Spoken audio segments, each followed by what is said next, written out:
All right, so as we enter into this next video, the second section, of arithmetic sequences and in series, this is the second part of our part 2. Yeah, it makes a lot of sense. We're just looking at arithmetic series, and so now that we know how to write down a series as with the summation notation, that capital sigma, let's go ahead and take a look here. This is the last thing that we took a look at here. So that's what we're doing so far. What we need to do next is actually find the sum of a finite arithmetic series.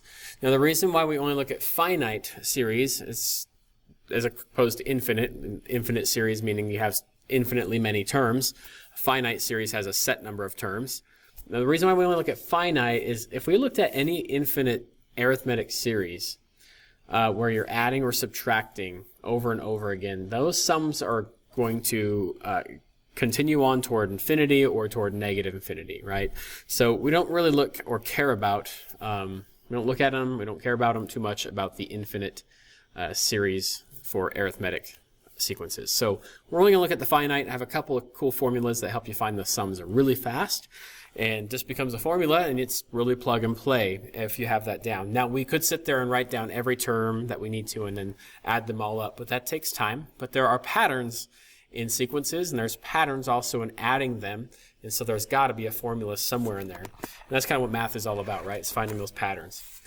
All right, so really what we have here is you can find the sum of any series, right, for the 20 terms or whatever it might be by this first one, which is nice and concise. I like this first formula. If you can make this formula work, it's great.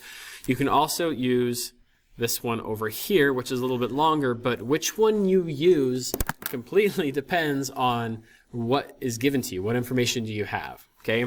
So for instance, this first one right here, you need to know how many terms you're talking about, right? So, and it's the number of terms. You need to know your first term, and you need to know the last term that you're adding as well. That's a sub n, right? So with that being said, the other formula uses similar things, but not all the same. For instance, it still wants to know how many terms you have. It wants to know your first term. Those are in common, but you'll notice that this formula does not require the last term, but it does require the common difference. So the difference between these two is this one requires the last term in the sequence, and this one requires the common difference. So it just depends on what you're given. If I can, I am going to use this first one just because it's nice and concise. It's simple, right?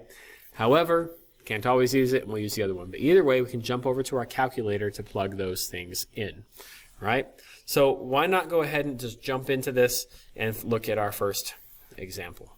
All right, our first example, we have a whole series here going on, and it's -5, -11, -17. So this keeps on subtracting, and you'll notice that we keep on subtracting 6 each time, right? -11 minus -5 is -6, right? So we have a common difference. Let's write that down. We have a first term, and we have the last term, a sub n, right? Which is nice. -71.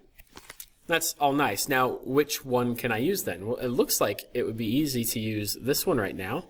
I have a sub 1 and a sub n. I just don't know what n is, right? But even if we went over here, yeah, we have the common difference.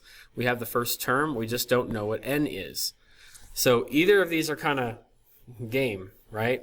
Do we want to use this one after we solve for n, or do we want to use this one after we solve for n? In my opinion, I would use this one just because it's more concise, and because in both cases I have to solve for n. Again, n is how many terms are in this sequence. So if my first term is -5, then -71 is what term, right? We did a few of these in our last video, so I'm just going to kind of go through this pretty quickly, and you can reference that video for more if you'd like. This is an arithmetic sequence, so a sub n is going to equal the first term plus n minus 1 times the common difference. In this case, I know what a sub n is. That's -71.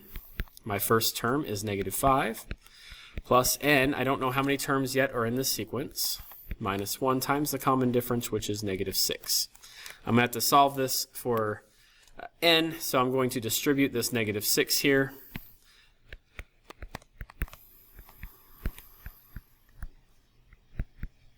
I'm going to combine my like terms.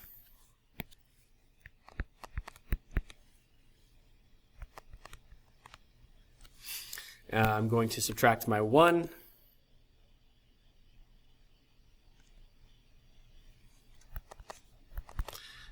That's going to give me negative 72, by the way, equals negative 6n. And then we're going to divide by negative 6 to give us n equals 12. All right, now that we know that there are 12 terms in this series, we could write the sum, right? But we don't need to write the summation notation. If we needed to, we could check out the last video for that one if you need to.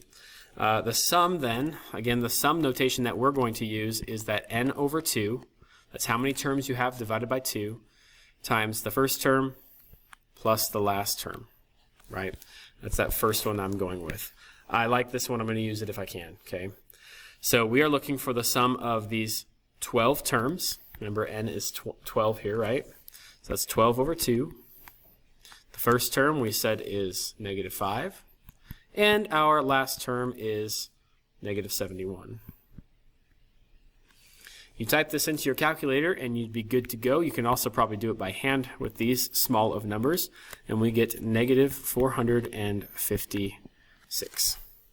All right, so the sum of those is negative 456. Now you could sit there with find all 12 terms and then just subtract like you wanted to, or technically add them all together. But you're adding a bunch of negatives together, giving you negative 456 either way. All right, our next example we have here, it's actually given to me in summation notation. It wants me to add the first terms to the 8th term of this, whatever pattern this gives me, right? So let's see what we can find here. Well, if you remember that this is in the form of mx plus b, then you also know that the slope is a common difference and that the b is the initial amount, which is the number right before the first term. Not going to worry too much about that one for now, but we can see here that the common difference is 4. If you weren't sure or don't remember how to do that, just find the first 2 terms by plugging in a 1, getting a number, and then plugging in a 2 and getting your second term and figuring out what that difference or ratio might be. Okay? In this case, it's a difference because it's in that form of mx plus b. Your first term would be 4 times 1 plus 3. That's going to be your first term, so we're just replacing that k with 1. And that gives us 4 plus 3, which is 7. Another thing we might need is a sub n, or a sub n, which would be a sub, or your last term. In this case, that's not necessarily given. We are given the common difference, the first term, and easily seen how many terms there are, 1 through 8. So n equals 8. So that information is given. Now, I could go find that last term. That would be pretty easy. We could do that. However, I want to show you the use of both formulas, okay? This immediately tells me I have difference, first term, and n. I have the difference, the first term, and n. So this is going to be the best route. In this case, I would need the last term as well. So I'm going to move away from that one. I could go find it. I probably would if it were just me. So let's go ahead and write that down. So that's going to be the sum of so many terms is going to be, again, n over 2 times 2 times your first term plus n minus 1 times your common difference, right? And just double check, make sure you got that one because that's a long formula. All right, then we're just going to substitute what I have. I know I have 8 terms. N is equal to 8, as you can see over there, equals n, which is 8 over 2. That will reduce to 4 in a minute, times 2 times your first term. Your first term is 7. We know that n is 8, and our common difference is 4. If you type all of that into your calculator, you should get that the sum of those 8 terms are 168. Okay, pretty quick and simple. plug and play if you have the formulas. All right, and then lastly, just kind of an application problem. Arithmetic and geometric series are actually pretty predominant in a lot of scenarios in our lives. And generally we don't use these formulas for them because we don't have to look over that many years or whatever we have to look at, how many rows in this case.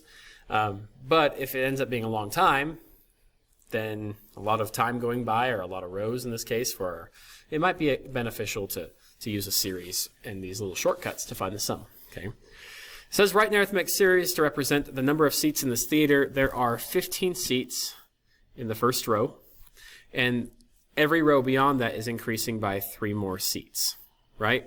And there are 30 rows.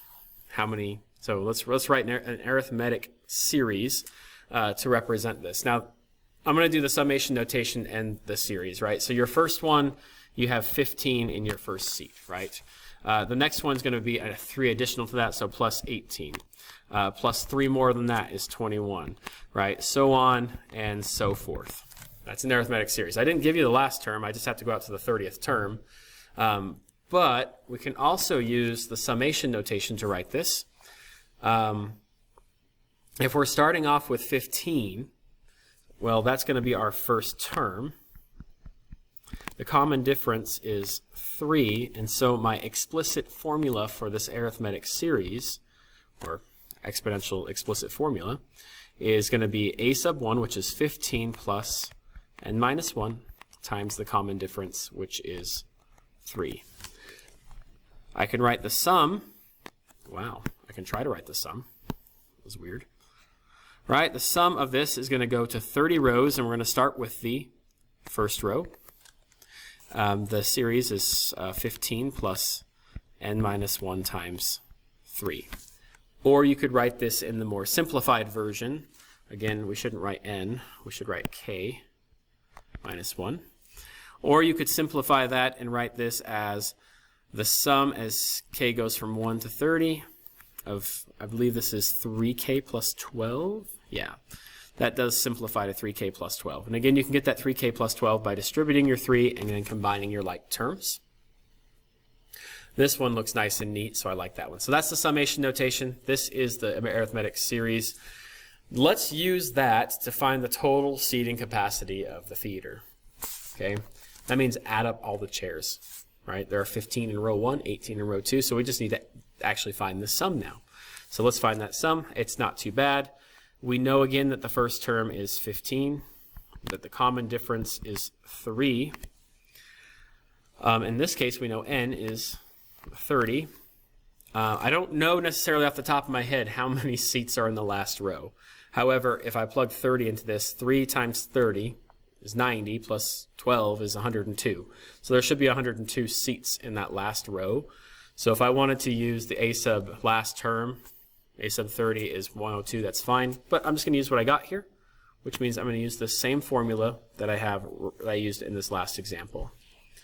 So that's going to be the sum of all of these 30 rows is going to be equal to the number of terms I have divided by 2 times the first term plus n minus 1 times the common difference, which is, I'll just write common difference for now because we haven't substituted yet. I did again. Times the common difference there. Substitute in. Sum of the first 30 terms is 30 divided by 2 times the first term, which is 15, plus n, which is 30 terms, minus 1 times the common difference of 3. Type that all into your calculator, hit enter, or solve it by hand, however you feel like you need to do that, and that should come out to 1,775 seats. Here's some more application. If they sold out the house, right? If the tickets are $9.75 a piece and they filled the house, how much money are they going to make? Well, that's not too bad from there. It's just 1,700. Oh, I'm sorry. I wrote that down wrong. This should be 55. Look at me. 1,755. Mr. Nelson making the mistakes again. We're going to take that number and times it by the price of the tickets, which is a decimal, and that comes out to a lot of money. 17,000 $111.25.